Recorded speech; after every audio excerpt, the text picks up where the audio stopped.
Hey friends, it's Odie here, and I was out getting some of these containers ready to cover my tomatoes and peppers tonight because it's supposed to get down in like 38 degrees.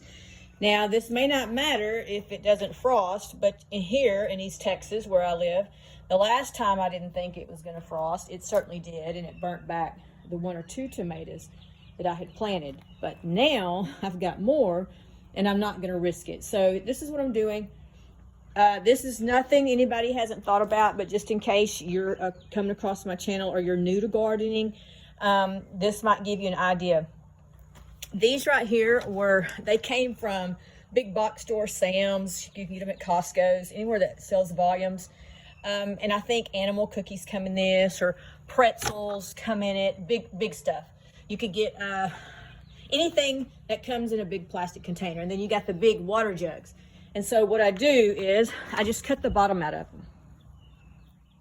Okay, I just cut the bottom out of each of them. And originally I wasn't keeping all the lids, but let me tell you what happened.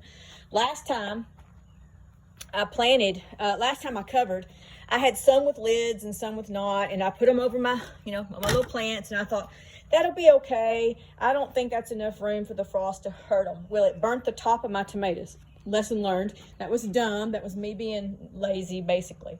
So put the top over them. The good thing about these is if you forget them the next day, or you're not able to get out there and get them, the sunlight can still get to your plants, which is what they need, and that'll be good enough until you can get back. So I just keep these around my house, and today I'm cutting the bottoms out of them. I didn't cut the bottoms. I was using them upside down like this, which you can do when your plants are small, and that protects them when they're little bitty. And I originally started using these because I had chickens digging up my stuff, but now my plants are a little larger, and if I try to shove them down in this hole, it'll break some of the limbs. So I'm cutting the bottoms out of them. Now, the reason I didn't do it all originally is because these are not that easy to cut. I've used everything on them. I'm using a box cutter today, like this. I tried to get out my, a good thing I think would be to use one of these little soldering guns, or not soldering guns, but they're like woodworking, that you can put these little ends on, and they have a blade right there. And I thought that'll work. But guess what? This little cheap thing doesn't work anymore. I've only used it like once. It's crazy. So that didn't work. Anyway, this is quick. This is simple.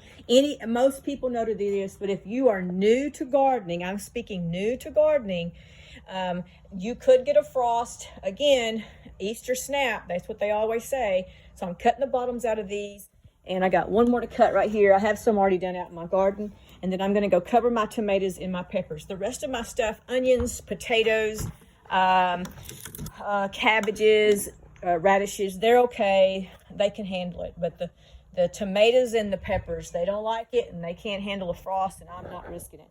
So get out there. If you live where it's going to get down in the 30s or upper 40s, you might not take a chance. Just cover it up with a sheet, piece of plastic, or one of these, and just, it's better to be safe than sorry. All right, happy gardening. Give us a thumbs up.